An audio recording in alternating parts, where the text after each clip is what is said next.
और 24 घंटे में गाजा में कितने लोगों की जानें गई हैं, कितने लोगों की मौत हुई है। लेबनान बॉर्डर इजराइल सेना ने कहां-कहां यहां पर बमबारी की है। विध्वंसक जंग से जुड़ी खबरों के लिए आइए आपको दिखाते हैं बैटल ऑफ गाजा की टॉप 9 खबरें।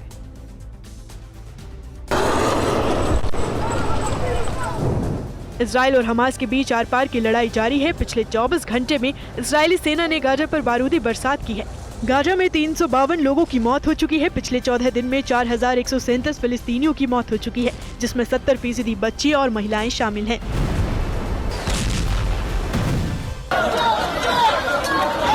हमास और इजराइल के बीच बारूदी बारिश जारी है। सेंट्रल गाजा इजरायली सेना ने कहर बरपा रखा है।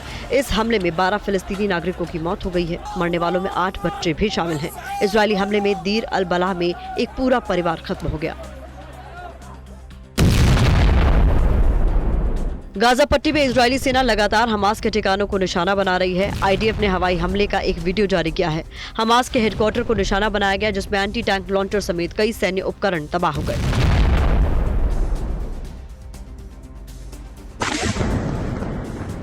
वेस्ट बैंक में इजरायली सेना कहर बरपा रही है। इजरायली सेना ने जेरिको में एक रिफ्यूजी कैंप को निशाना बनाते हुए भीषण बमबारी की है। इस हमले में जेल में बंद हमास लड़ाके माहिर शालून का घर ध्वस्त हो गया।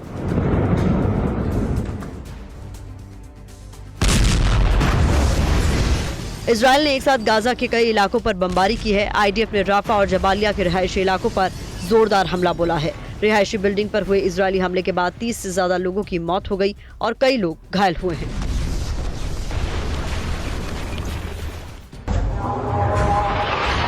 हमास के ठिकानों पर इजरायली सेना लगातार बमबारी कर रही है। हमास के टॉप लीडर मारे जा रहे हैं। आईडीएफ हमले में एक और कमांडर मारा गया है। कमांडर का नाम महमूद जवीद था और वो प्रोडक्शन यूनिट में इंजीनियर था। इजरायली हमले में पूरी इमारत ही तबाह हो गई। फिलिस्तीन के रामल्ला में हमास और इजरायली सेना के बीच भीषण गोलीबारी हुई। रामल्ला के उत्तर पश्चिम में अरोरा शहर पर हमले के दौरान भीषण गनफाइट हुई। हमास लड़ाकों पर इजरायली सेना ने ताबड़तोड़ फायरिंग की। लेबनान ने इजरायल के खिलाफ विध्वंसक युद्ध की तैयारी तेज कर दी है। लेबनान ने इजरायल को चेतावनी देते हुए साफ कहा है कि अगर गाजा पर हमले नहीं रुके तो अंजाम विनाशकारी होगा। लेबनान के विदेश मंत्री अब्दुल्ला हबीब ने इजरायल को चेतावनी दी है।